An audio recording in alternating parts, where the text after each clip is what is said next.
क्या आप मुझे परमिशन दोगे कि मैं आपकी बात इंटरनेट के ज़रिए और लोगों तक पहुंचाऊं ये वीडियो? हाँ, बता सकते हो आप। कश्मीर में हम करण नगर में रहते थे। प्रोपागेंडा नहीं, ये रियलिटी है लाइफ की। जब मेरे नाना नानी जम्मू आए थे कि वो हमसे मिलने के लिए आए और पीछे से उनका मकान जला दिया। हम जब वहाँ पे रहते थे तो मिलिटेंट हमारे घर आते थे, वसूली सॉर्ट ऑफ कि आप बता दो यहाँ रहना है तो हमें कुछ चाहिए। अपनी इज्जत बचाने के लिए कश्मीर से हम लोग बाहर निकले हैं। एक एक वो कश्मीरी जो शब्द बोले जा रहे थे, that is so painful. Relieve गलिव चलिव, वो बहुत ही पेनफुल है और वो लिटरली बोले जाते थे। लकड़ी वाले पे काटा। एक हमारी एक पड़ोसी है जम्मू में, उसकी बहन के साथ ऐसा हुआ है। देखनी चाहिए क्योंकि इंडिया के लोग सोए हुए हैं, उनको रियलिटी नहीं पता और इंडिया के लोगों को हिस्ट्री के साथ जो कनेक्शन है ना वो टूटी हुई है। तो उसके ऊपर मीडिया जो है काफ़ी ब्रेन वॉश करती है। बहुत सारे लोग हैं जो इस फिल्म को प्रोपेगेंडा बोलते हैं, तो उनको पहली बात फिल्म देखनी चाहिए और दूसरी बात किताबें पढ़नी चाहिए।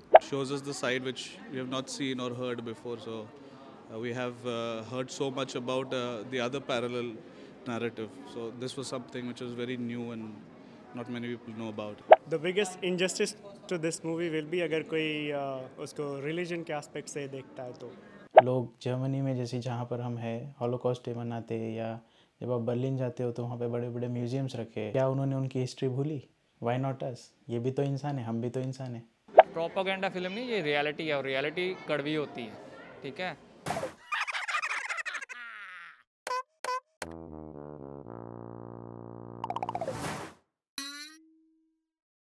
आपका नाम? अरुण नाभ। आप कहाँ से हो इंडिया में? मैं आसाम से हूँ। और अभी आप कहाँ पे हो? मैं भी ब्रेमेन में हूँ, ब्रेमेन जर्मनी। ब्रिमेन जर्मनी में। तो आप यहाँ पे अभी मूवी देखने आए थे? जी, कश्मीर फाइल्स देखने आया था। तो आपको कैसी लगी कश्मीर फाइल्स? अच्छी लगी, बहुत अच्छी लगी। सबको देखनी चाहिए क्योंकि इंडिया के लोग सोए हुए हैं, उनको रियलिटी नहीं पता और इंडिया के लोगों को हिस्ट्री के साथ जो कनेक्शन है ना वो टूटी हुई है। तो उसके ऊपर मीडिया जो है काफ़ी ब्रेन वॉश करती है। तो ये एक हिस्ट्री लेसन भी है ताकि हम सीख सके कि ऐसे सिचुएशन जब आता है ना तब आपके साथ कोई नहीं होता, बस आप ही होते हैं। तो इसलिए आपकी फैमिली की जो सिक्योरिटी है उसके लिए सिर्फ़ और सिर्फ आप ज़िम्मेदार हो और उसके लिए पहले से ही कदम उठाने चाहिए। इंडिपेंडेंस के टाइम से अब तक हम लोग कम्युनिस्ट हिस्ट्री पढ़ के हम लोगों का अपने कल्चर के साथ जो कनेक्शन है वो टूट गया है। बहुत सारे लोग हैं जो इस फिल्म को प्रोपेगेंडा बोलते हैं, तो उनको पहली बात फिल्म देखनी चाहिए और दूसरी बात किताबें पढ़नी चाहिए। What is your name? I'm Mayuresh. And where are you from in India? I am from Pune. And आपको ये मूवी कैसा लगा Kashmir files? It's quite powerful. So it shows us the side which we have not seen or heard before. So we have heard so much about the other parallel narrative. So this was something which was very new and not many people know about it. And do you think this is a propaganda movie? Well, they have also talked about the other side. So I don't know or I don't think so. It can be powerful propaganda. I don't know. Do you agree with me like they are showing the both sides from the Kashmiri? They have also mentioned the other narrative. They have given quite a lot of time to that also. So I believe it's quite neutral for that. Thank you very much. Yeah. What's your name, bro? Nitesh, आप कहाँ से हो India में? उत्तर प्रदेश। आपको ये movie कैसी लगी? It's quite wonderful I would say, एक शब्द में। मूवी के कॉन्टेक्स्ट और मूवी के थीम के हिसाब से देखा जाए तो काफ़ी कुछ मुझे रियलिस्टिक लगा, because I have read a bit about it before the movie came as a general topic. And या एक बहुत the biggest injustice to this movie will be अगर कोई उसको रिलीजन के एस्पेक्ट से देखता है तो। फर्स्ट ऑफ ऑल मैंने ये मूवी देखा बिकॉज ताशकंद फाइल्स ने बहुत इम्पैक्ट दिया था मुझे।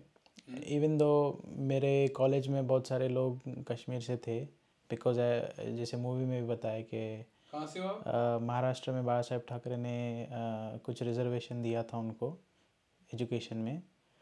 तो from there I came to know a thing or two. But जब आप कोई चीज़ सुनते हो तो you don't get the gradient of it कि कितना वो गहरा हो सकता है।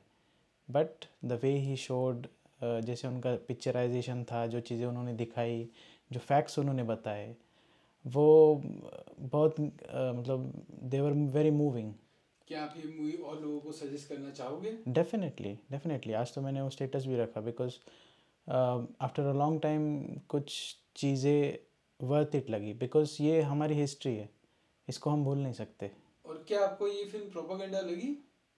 नहीं, क्या आप ये सेम चीज़ बोलोगे जब लोग जर्मनी में जैसे जहाँ पर हम हैं हॉलोकॉस्ट डे मनाते, या जब आप बर्लिन जाते हो तो वहाँ पे बड़े बड़े म्यूजियम्स रखे। तो क्या उन्होंने उनकी हिस्ट्री भूली? Why not us? ये भी तो इंसान है, हम भी तो इंसान है। अब मैं इसके ज़्यादा कुछ क्या बोलूँ। आपको ये मूवी कैसी लगी कश्मीर फाइल्स? मुझे ये फिल्म मैं एक्चुअली पिछले 10-15 साल से सिनेमा गया ही नहीं हूँ, तो मैं सिर्फ यही मूवी देखने के लिए निकला हूँ। तो मैं ये क्योंकि मैं कंट्रीब्यूट करना चाहता था इस मूवी को, क्योंकि किसने ये मादा दिखाया ही नहीं कि कोई इस टॉपिक पे छेड़ सके। तो और मैं पंजाब से हूँ, एक पंजाबी हिंदू हूँ, तो हमने तो ये पंजाब में भी देखा है जब 1984 में किलिंग्स हुई थी, जब आतंकवाद का दौर था, तो तब तो काफ़ी रिलेट कर पाया मैं। क्या आपको लगता है कि ये फिल्म प्रोपेगेंडा फिल्म है? प्रोपेगेंडा फिल्म नहीं, ये रियलिटी है, और रियलिटी कड़वी होती है, ठीक है। जैसे दवाई होती है, वो उसको खाना टफ होता है ना, वो कड़वी होती है, वैसे ही ये रियलिटी है, और सच हमेशा कड़वा होता है। और क्या आप ये मूवी और लोगों को रिकमेंड करोगे देखने के लिए? 200% दर्शकों को मैं ये बताना चाहूँगा कि भाई ये जो प्रोपेगेंडा है ना, जो ये JNU वाले दिखा रहे थे, ये बड़ा अच्छा सिंक्रोनाइज़ किया था इन्होंने मूवी में, और ये गवर्नमेंट का बड़ा इंपॉर्टेंट रोल है इसमें। ये कांग्रेस तो को मैं पहले नहीं लाइक करता था, ठीक है, अभी और नहीं करूँगा, क्योंकि 90s में गवर्नमेंट किसकी थी? कांग्रेस की। 1984 में किसकी थी? जब सिखों का जेनोसाइड था तब भी कांग्रेस की थी। 90s में कश्मीरी हिंदूज़ का हुआ तब भी कांग्रेस थी। My name is Naveen Sharma and I am from Punjab, India. Kashmir में हम करण नगर में रहते थे। प्रोपेगेंडा नहीं, ये रियलिटी है लाइफ की। एक इतना सा इंसिडेंट बताऊंगी कि जब मेरे नाना नानी जम्मू आए थे, जब वो मिलने के लिए आए थे हमसे, वो हमेशा विंटर में 2 या 3 महीने के लिए आते थे मिलने के लिए। लेकिन एक टाइम ऐसा आया कि वो हमसे मिलने के लिए आए और पीछे से उनका मकान जला दिया। हम जब वहाँ पे रहते थे तो मिलिटेंट हमारे घर आते थे, वसूली सॉर्ट ऑफ कि आप बता दो यहाँ रहना है तो हमें कुछ चाहिए।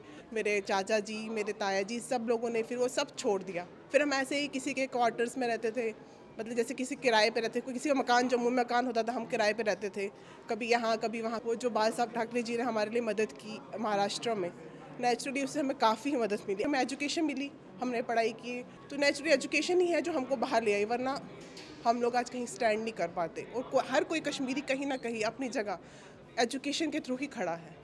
जितना मैं कहूँगी 100% सच्चाई है, क्योंकि मैं ये सब चीज़ें सुनी है, देखी है, पढ़ी है, और इनके साथ जो लोगों के साथ हुआ है उनके रिश्तेदारों से भी मिली हूँ। हाँ, मैं तो स्टार्टिंग से ही रो रही थी। एक वो कश्मीरी जो शब्द बोले जा रहे थे, दैट इज़ सो पेनफुल, मैं एक्सप्रेस नहीं कर सकती थी। आखिरी में भी जब वो बोल रहा था बार बार, वो जो 3 वर्ड्स थे, रलिव गलिव चलिव, वो बहुत ही पेनफुल है, और वो लिटरली बोले जाते थे। अपनी इज्जत बचाने के लिए कश्मीर से हम लोग बाहर निकले हैं, हमारा और कोई प्रोपेगेंडा नहीं था। किसी को ऐसे ही काटा, लकड़ी वाले पे काटा। एक हमारी एक पड़ोसी है जम्मू में, उसकी बहन के साथ ऐसा हुआ है। क्या आप मुझे परमिशन दोगे कि मैं आपकी बात इंटरनेट के जरिए और लोगों तक पहुंचाऊं ये वीडियो? हाँ, बता सकते हैं आप।